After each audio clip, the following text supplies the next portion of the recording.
Dubai की MLM company के नाम पर करोड़ों की ठगी करने वाले दो लोग साइबर क्राइम के चंगुल में। सूरत शहर में इन्वेस्टमेंट के नाम पर धोखाधड़ी करने वाले एक और गैंग का भंडाफोड़ हुआ है।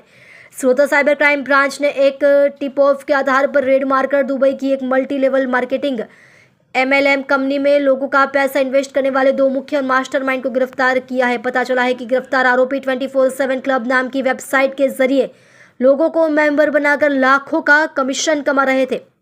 साइबर क्राइम टीम ने मिली खास डिटेल्स के आधार पर दो अलग अलग जगहों पर रेड मारी। इस ऑपरेशन के दौरान शैलेश धमेलिया और उसके अंडर काम करने वाले दीपक डोबरिया को हिरासत में लिया गया। पुलिस जांच में पता चला है कि ये दोनों लोग सूरत के भोले भाले लोगों को लालच देकर एक विदेशी कंपनी में इन्वेस्ट करवा रहे थे। पुलिस ने मौके से एक लैपटॉप और 3 मोबाइल फ़ोन जब्त किए हैं और जांच तेज कर दी है। स्कैम का जाल इस तरह बिछा गया है कि लोगों को शुरू में 9,000 रुपये की शुरुआती मेंबरशिप लेने के लिए उकसाया जाता था। एक बार जब कोई व्यक्ति जुड़ जाता था तो उसे दूसरे लोगों को जोड़ने का लालच दिया जाता था। दीपक डोबरिया अब तक उसने 3,000 से ज़्यादा आईडी बनाई है, जिसके बदले उसे हर महीने 4 लाख रुपए का कमीशन मिलता था।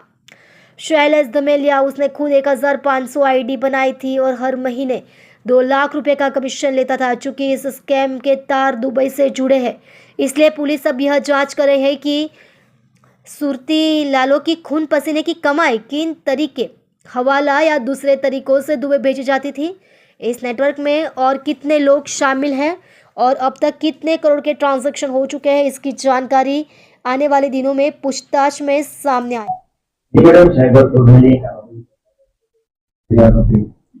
પોલીસ કમિશનર સર સુરત શહેર દ્વારા સાયબર ક્રાઇમ સેલને ખાસ સૂચના આપવામાં આવેલ હતી કે સુરત શહેરની અંદર નાગરિકો સાથે જે અહીંયાથી કોઈ પણ પ્રકારનું ફ્રોડ થતું હોય, ઇન્વેસ્ટમેન્ટ ફ્રોડ જેને કહેવામાં આવે છે અથવા તો એમએલએમ સ્કીમ તરીકે ઓળખીએ છીએ, જેની અંદર નિર્દોષ નાગરિકોના જીવનભરની કમાણી એમને લલચાવી ફોસલાવીને ઊંચા વ્યાજની લાલચ આપીને એમને છેતરવામાં આવે છે અને ફાઇનલી પૈસા ડૂબી જાય એ પ્રકારની સ્કીમો જો ચાલતી હોય તો તેના ઉપર વોચ રાખી અને કાર્યવાહી કરવા માટે જે સૂચના આપવામાં આવેલ હતી તે અંતર્ગત ગઈકાલે સાયબર ક્રાઇમ સેલ દ્વારા શહેરના સરથાણા વિસ્તાર તથા ઉત્તરાયણના મોટા વરાછા વિસ્તારની અંદર 2 કોમર્શિયલ કોમ્પ્લેક્સની અંદર રેડ કરવામાં આવેલ હતી।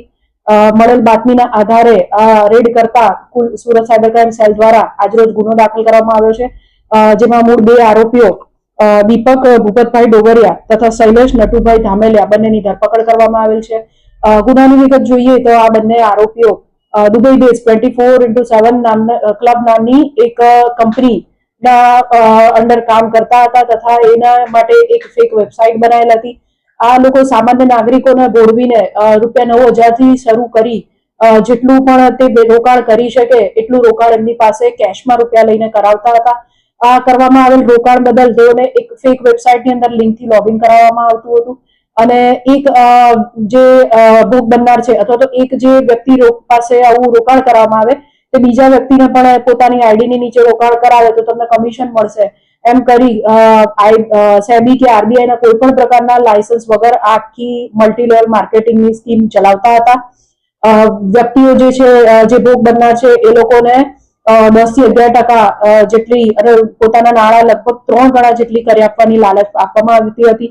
જો એક વ્યક્તિ રૂપિયા 1 લાખનું રોકાણ કરે તો દર મહિને એમને 10% પ્રમાણે રિટર્ન આપવામાં આવશે એવી લાલચ આપવામાં આવેલી હતી। આ અંગે અત્યારે સાયબર ક્રાઇમ સેલ દ્વારા વધુ તપાસ ચાલુ છે। ભોગ બનનાર કેટલા લોકો છે, કેટલા રોકાણો આવ્યા છે અને આની અંદર બીજા કયા આરોપીઓ શામેલ છે, આ લોકોની આગળની એમઓ શું હતી वगैरह बाबतों साइबर क्राइम सेल द्वारा हाल तपास चाली रहेल छे।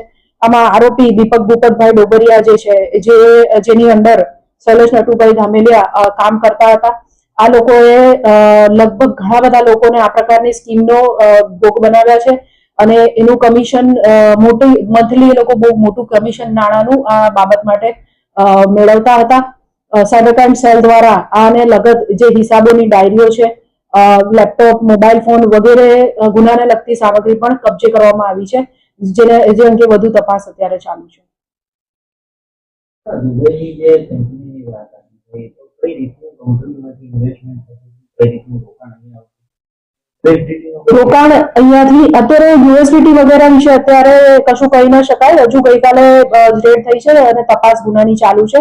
જેમ વાત કરી કે દુબઈની જે કંપનીની વાત છે તો રોકાણ અહીંયાથી ત્યાં મોકલવામાં આવે છે, ત્યાંથી અહીંયા નહીં. અને અહીંયા જેમ આગળ વાત કરી કેશમાં મિનિમમ રૂપિયા 9,000 થી લઈને જેટલું પણ વ્યક્તિ રોકાણ કરી શકે એ રોકાણ એની પાસેથી લેવામાં આવતું હતું. પછી આ નાણાં કેવી રીતના આગળ મોકલવામાં આવતા એ તમામ બાબતો અંગે અત્યારે સાયબર ક્રાઇમ સેલ દ્વારા તપાસ ચાલુ છે. ઓકે.